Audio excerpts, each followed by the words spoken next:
सारी दुनिया है लॉकडाउन में, कोरोना है सबका रोना। डरने वाली बात नहीं है, सावधानी हमको रखनी है। 1 मीटर की दूरी से बात है हम सबको करनी है। बच्चों आओ पढ़ो सभी, कोरोना से डरो नहीं। बच्चों आओ पढ़ो सभी, कोरोना से डरो नहीं। पढ़ना लिखना है सबको, आगे बढ़ना है सबको। नमस्कार, मैं डॉक्टर विकास कुमार, प्रिंसिपल सनातन धर्म इंटर कॉलेज मीरापुर, जिला मुजफ्फरनगर, ऑनलाइन क्लासेस में आप सभी का अभिनंदन करता हूं। मैं आज कक्षा 10 के छात्र छात्राओं के लिए भौतिक विज्ञान विषय अध्याय विद्युत इलेक्ट्रिसिटी के अंतर्गत विद्युत धारा व विद्युत परिपथ, ओम का नियम आदि विषयों पर आज आपसे चर्चा करूंगा। चर्चा आरंभ करने से पूर्व मैं एक बहुत छोटा सा वाक्य आपको बताना चाहता हूं। एक बार जब मैं बस में सफर कर रहा था, एक दूसरा परिवार भी बस में 1-2 सीट छोड़कर बैठा था।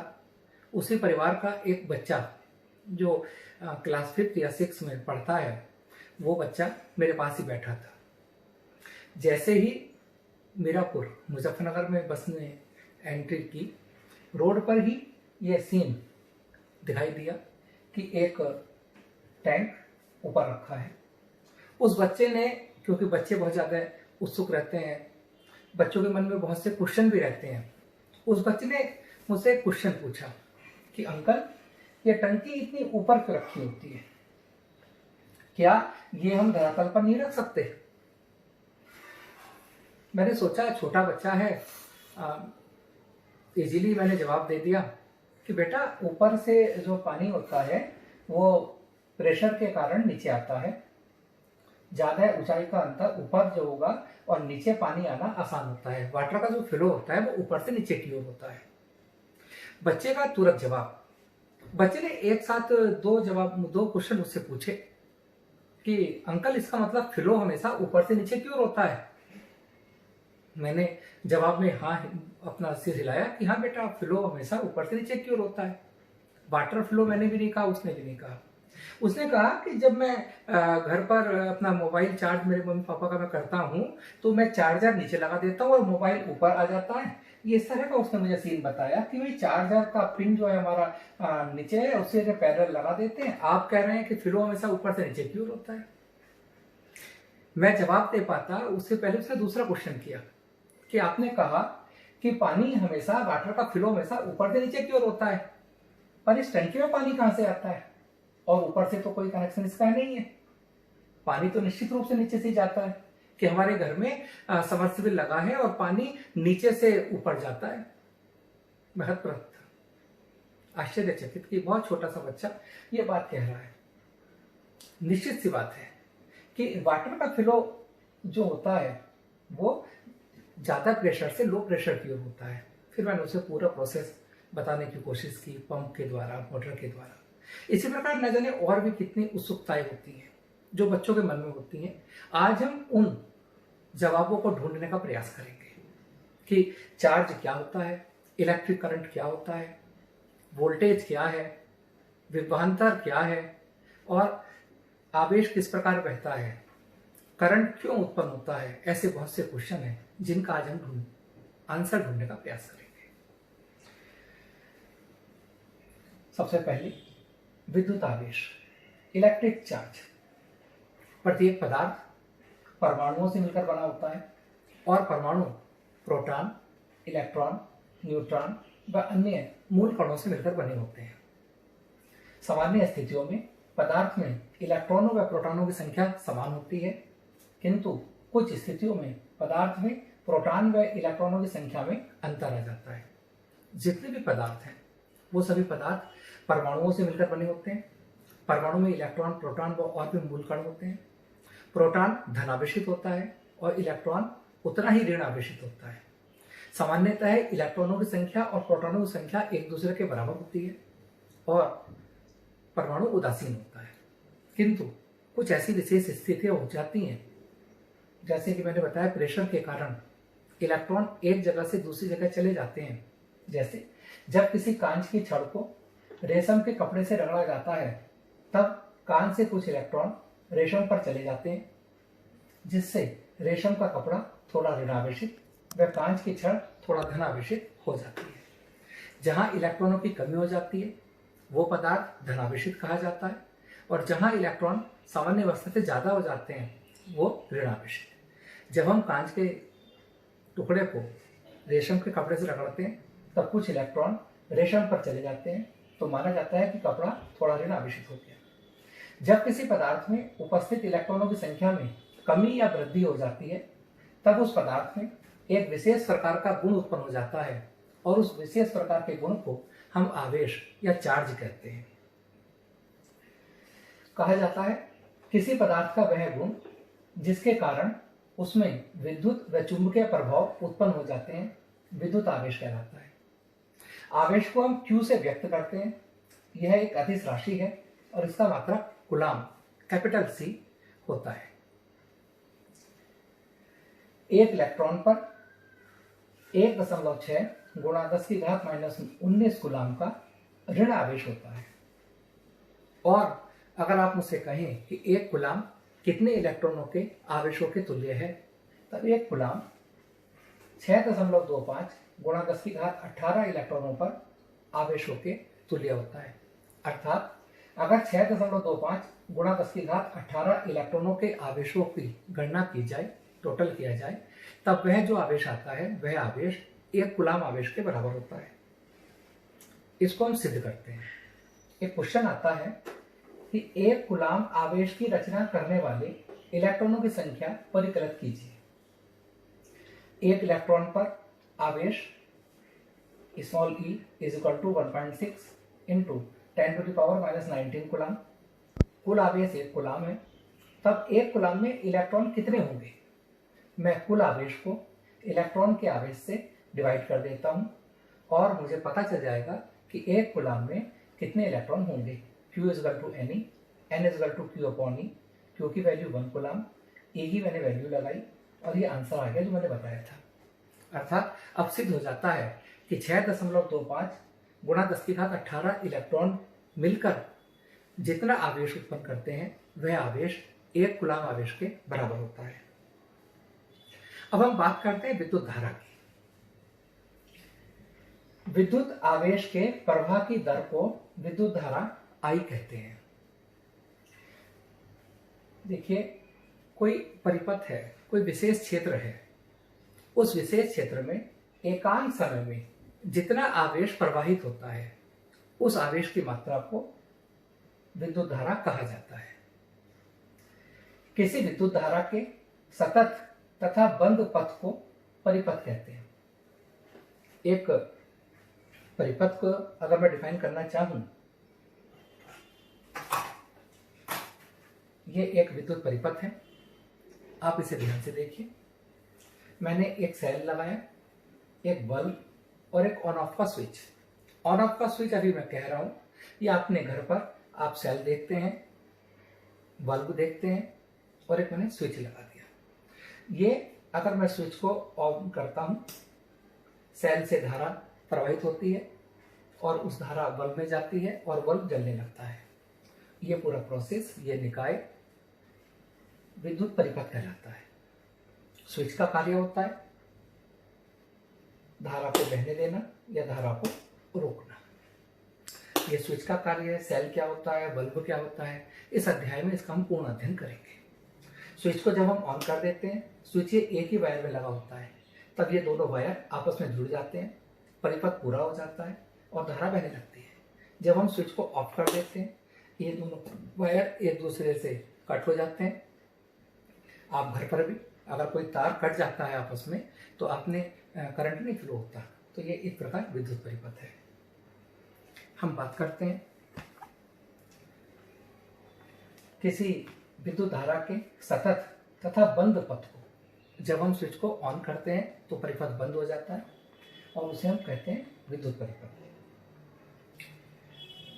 जब विद्युत की बात होने शुरू हुई, खोजें हुई, तो पहले माना जाता था कि प्रारंभ में धन आवेश के प्रवाह की दिशा को ही परिपथ में धारा की दिशा माना गया। उस समय तक इलेक्ट्रॉन की खोज नहीं हुई थी और माना जाता था कि किसी परिपथ में जो धनावेश के गति करने की दिशा है वही दिशा विद्युत धारा की दिशा होगी। इलेक्ट्रॉन ऋणावेशित होते हैं। इलेक्ट्रॉन की खोज हो जाने के बाद यह पाया गया कि इलेक्ट्रॉनों की मोबिलिटी प्रोटॉन से कहीं ज्यादा होती है। इलेक्ट्रॉन प्रोटॉन की अपेक्षा बहुत हल्के मूल कण हैं। इलेक्ट्रॉन ऋणावेशित होते हैं और अब माना जाता है कि परिपथ में विद्युत धारा की दिशा इलेक्ट्रॉन के प्रवाह की दिशा के विपरीत होती है।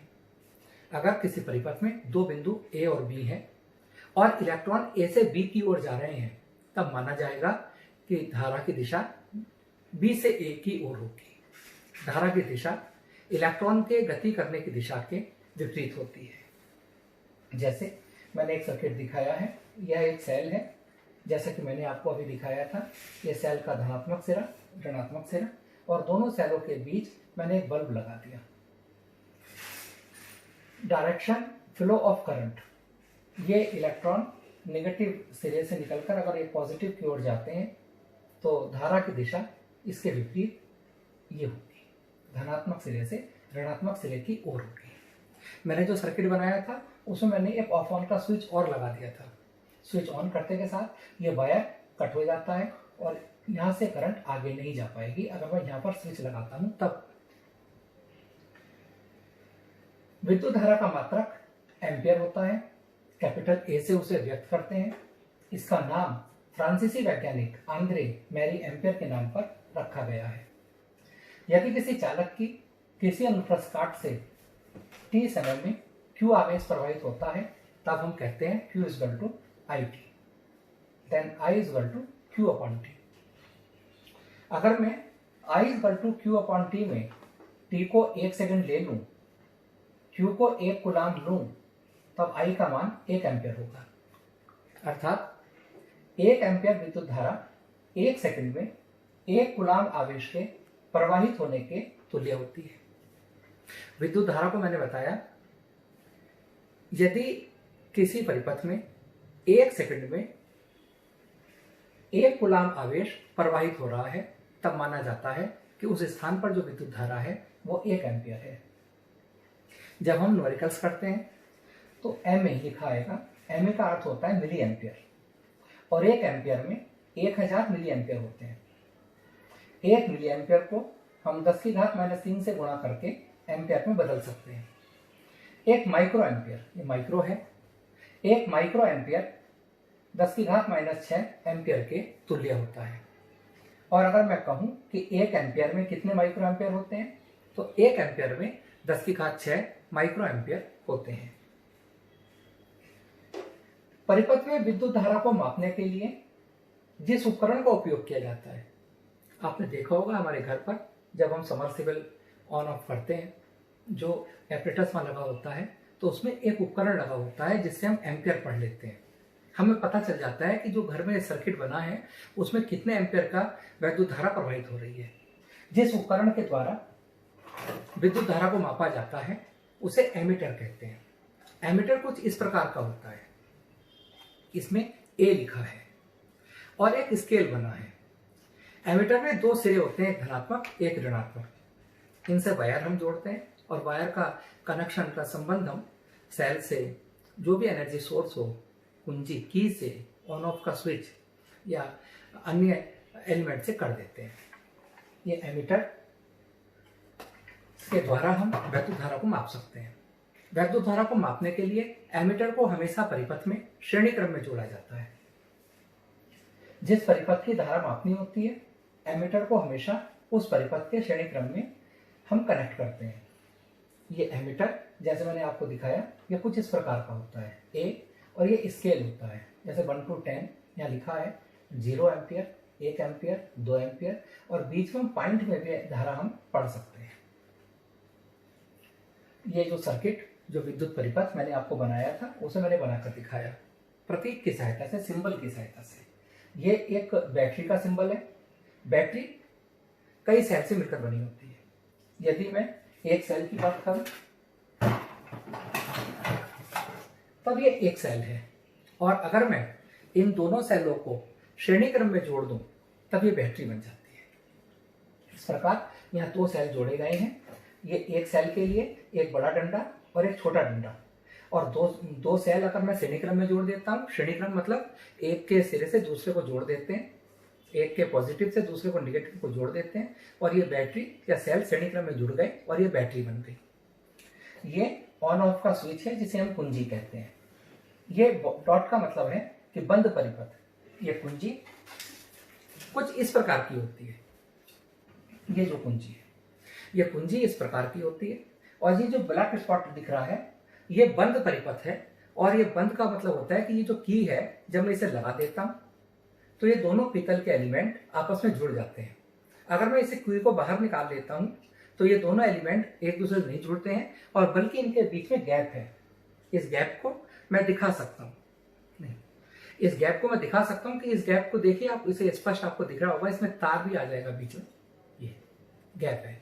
परंतु जब मैं इस की को लगा देता हूँ तो क्या होता है, ये दोनों कंडक्टर्स एक दूसरे से जुड़ जाते हैं और धारा एक जगह से दूसरी जगह ट्रांसफर हो जाती है। ऑन ऑफ का स्विच।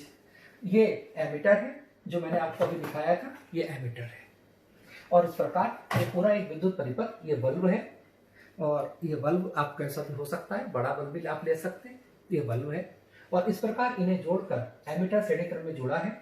जब इस एमीटर की सहायता से मैं जान सकता हूं कि ये बैटरी इस बल्ब को कितनी धारा दे रही है। और यहाँ ऑन ऑफ का स्विच बंद परिपथ जब कहलाता है, घर से उल्टा होता है। घर पर तो हम क्या करते हैं कि जब हम स्विच को ऑफ कर देते हैं तो करंट बंद हो जाता है, ऑफ। परंतु यहाँ बंद का मतलब होता है कि ये की इसके अंदर है और इन दोनों आपस में कनेक्ट हो गए हैं। ये वायर इस वायर से कनेक्ट हो गया है। अगर मैं एक वायर में सोर्स लगा दूं तो वो करंट पूरे दूसरे वायर में भी चला जाएगा। अगर मैं ये स्विच बाहर निकाल लेता हूँ तब ये करंट केवल यहीं तक रुक जाएगा, आगे नहीं जा पाएगा। इस प्रकार हम एमीटर की सहायता से परिपथ में माप सकते हैं कि हमें कितनी धारा की प्रवाहित हो रही है, और हम स्विच को ऑन ऑफ करके अपनी धारा को प्रभावित भी कर सकते हैं और बंद भी कर सकते हैं। एक न्यूमेरिकल करते हैं। किसी बल्ब के तंतु में 1.5 एम्पियर विद्युत धारा 20 मिनट तक प्रवाहित होती है। परिपथ में प्रवाहित विद्युत आवेश का परिमाण ज्ञात कीजिए। धारा को I से व्यक्त करते हैं। I बराबर 1.5 एम्पियर, समय 20 मिनट, t बराबर 20 मिनट, 20 गुणा 10⁻60 बराबर 1200 सेकेंड, Q बराबर IT, I की वैल्यू मैंने पुट की, T की वैल्यू मैंने पुट की, कैलकुलेशन की, और 1800 कूलम आंसर आ गया। विद्युत आवेश का प्रवाह होता क्यों है? अब हम क्वेश्चन पर आते हैं जो कि मैंने शुरू में लिया था। किसी चालक में तार में आवेश का प्रवाह केवल तब ही होता है जब चालक के अनुदिश विद्युत दाब में कोई अंतर होता है। उस विद्युत दाब के अंतर को ही हम विभवांतर कहते हैं। अब क्वेश्चन पर मैं आता हूं जो मैंने शुरू में लिया था, जो उस बच्चे की बातचीत से मैंने शुरू की थी। घर में भी हम टैंक घर की छत पर रखते हैं, और जितना ऊंचाई पर टैंक रखा होता है उतना अच्छा प्रेशर वाटर का हमें अपने घर में टैंक में मिलता है। ऊंचाई के अंतर, या मैं कहूं कि दाब का अंतर ही वाटर को फ्लो करता है। जल का प्रवाह होना दाबांतर पर निर्भर करता है। अब आप एक अभी जो वीकनेस आती है शरीर में, तो ग्लूकोज की बोतल डॉक्टर्स लगा देते हैं। वो देखेगा आप हॉस्पिटल में, भगवान ना करे किसी को बहुत कम हॉस्पिटल जाना हो, अच्छे के लिए जाए तो अच्छी बात है, तो वो ग्लूकोज की बोतल साइड में ऊपर लगी होती है, मरीज नीचे होता है, और ऊंचाई के अंतर के कारण ही, दाबांतर के कारण ही वो वाटर फ्लो हो पाता है। नीचे से ऊपर जा पाना, हम ज्यादा प्रेशर से नीचे की एक मशीन लगाते हैं, उस मशीन के द्वारा ही वाटर ऊपर जाता है। इसी प्रकार हमने चार्जर लगा दिया या एनर्जी सोर्स का यूज किया, तो आवेश तब तक प्रवाहित नहीं होगा जब तक विद्युत दाब में अंतर ना हो। देखिए, किसी चालक तार में आवेश का प्रवाह या इलेक्ट्रॉनों का प्रवाह केवल तभी होता है जबकि चालक के अनुदिश विद्युत दाब में कोई अंतर होता है। उस विद्युत दाब के अंतर को ही हम विभवांतर कहते हैं। कोई भी चालक तार हो, उस चालक तार में असंख्य इलेक्ट्रॉन्स होते हैं, परंतु वो इलेक्ट्रॉन्स मूवमेंट केवल तभी कर पाते हैं जब चालक के एक सिरे पर वैद्युत दाब कुछ और हो और दूसरे सिरे पर वैद्युत दाब ज्यादा हो या कम हो, और इलेक्ट्रॉन अधिक वैद्युत दाब के क्षेत्र से कम वैद्युत दाब के क्षेत्र की ओर कम वैद्युत दाब के दाबांतर के कारण ही फ्लो करते हैं। चालक के सिरों के बीच एक सेल या एक से अधिक सेलों से मिलकर बनी बैटरी को लगाने पर विभवांतर उत्पन्न हो जाता है, जिससे चालक में आवेश गतिमान हो जाते हैं और चालक में विद्युत धारा बहने लगती है। इसी प्रकार चार्जर नीचे लगा हो, मोबाइल ऊपर हो, या चार्जर ऊपर लगा हो, मोबाइल नीचे हो, उस पर ऊंचाई का कोई फर्क नहीं पड़ता, क्योंकि वो गुरुत्व पर निर्भर नहीं करता है, गुरुत्व बल पर निर्भर नहीं करता है, वो केवल विद्युत दाब पर निर्भर करता है। और जो हम एनर्जी सोर्स लगाते हैं, चाहे वो सेल हो, चाहे वो बैटरी हो, या कोई जनरेटर हो के सोर्स के कारण हो, किसी भी कारण हो, विद्युत दाब उत्पन्न होगा और उस विद्युत दाब के कारण, विभवांतर के कारण इलेक्ट्रॉन्स फ्लो होते हैं। किसी सेल के भीतर होने वाली रासायनिक अभिक्रिया सेल के टर्मिनल के बीच विभवांतर उत्पन्न करती है, अर्थात किसी परिपथ में विद्युत धारा बनाए रखने के लिए सेल अपनी संचित रासायनिक ऊर्जा व्यय करता है। आपने देखा भी होगा कि घर पर हम कभी कभी कहते हैं कि हमारा इन्वर्टर डिस्चार्ज हो गया। इन्वर्टर डिस्चार्ज नहीं, उसमें लगी बैटरी डिस्चार्ज हो जाती है। अगर उसे हम चार्ज नहीं करते हैं, उसमें जो केमिकल रिएक्शंस होती हैं, उन केमिकल रिएक्शंस के कारण सेल के सिरों के बीच विभवांतर उत्पन्न होता है, और वो विभवांतर इलेक्ट्रॉन को फोर्स करता है मूवमेंट के लिए। और अगर सेल में केमिकल रिएक्शन रुक जाएगी, वो डिस्चार्ज हो गया, तो क्या होगा? इलेक्ट्रॉन मूवमेंट नहीं कर पाएंगे और हमें करंट नहीं मिल पाएगा। विद्युत विभवांतर की क्या परिभाषा है? किसी धारावाही विद्युत परिपथ के दो बिंदुओं के बीच एकांक आवेश को किसी एक बिंदु से दूसरे बिंदु तक ले जाने में जितना कार्य किया जाता है, उस कार्य को उन दोनों बिंदुओं के बीच विद्युत विभवांतर V कहा जाता है। इसे कैपिटल V से व्यक्त करते हैं। दो बिंदुओं के बीच विभवांतर V = किया गया कार्य W अपॉन आवेश Q। किसी परिपथ में एक बिंदु से दूसरे बिंदु तक एक कूलाम आवेश को ले जाने में जितना कार्य किया जाता है, उस कार्य को उन दोनों बिंदुओं के बीच विभवांतर हम कहते हैं। विभवांतर को कैपिटल V से व्यक्त करते हैं और इसका मात्रक वोल्ट होता है। एक फॉर्मूला है V = W/Q। अगर मैं Q को 1 कूलाम रखूं और 1 ही जूल मुझे कार्य करना पड़ता है, तब V = 1 वोल्ट। अर्थात मैं कह सकता हूं कि यदि किसी विद्युत धारावाही चालक के बिंदुओं के बीच 1 कूलाम आवेश को ले जाने में 1 जूल कार्य करना पड़ता है, तब कहा जाता है कि उन दोनों बिंदुओं के बीच विभवांतर 1 वोल्ट होता है। V = W/Q। V का मात्रक वोल्ट, W का मात्रक जूल, Q का मात्रक कूलाम। जूल प्रति कूलाम को ही हम वोल्ट कहते हैं, क्योंकि बार बार जूल प्रति कूलाम लिखना असुविधाजनक होता है, और जूल प्रति कूलाम को हम वोल्ट कहते हैं। किसी परिपथ के दो बिंदुओं के बीच विभवांतर की माप एक यंत्र द्वारा की जाती है, जिसे हम वोल्ट मीटर कहते हैं। जैसे वैद्युत धारा की माप हम एमीटर के द्वारा करते हैं, और वैद्युत विभवांतर की माप हम वोल्ट मीटर के द्वारा करते हैं। वोल्ट मीटर को सदैव उन दोनों बिंदुओं के बीच समांतर क्रम में जोड़ा जाता है, जिनके बीच विभवांतर मापना होता है। एमीटर को हमेशा परिपथ में हम श्रेणी क्रम में जोड़ते हैं, और विभवांतर को हमेशा उन दो बिंदुओं के बीच हम समांतर क्रम में जोड़ते हैं, जिनके बीच हमें विभवांतर मापना होता है। ये आपका वोल्ट मीटर है, एमीटर की तरह ही इसमें V लिखा होता है। दो स्विच और बीच में स्केल बना हुआ है, सेम प्रोसेस।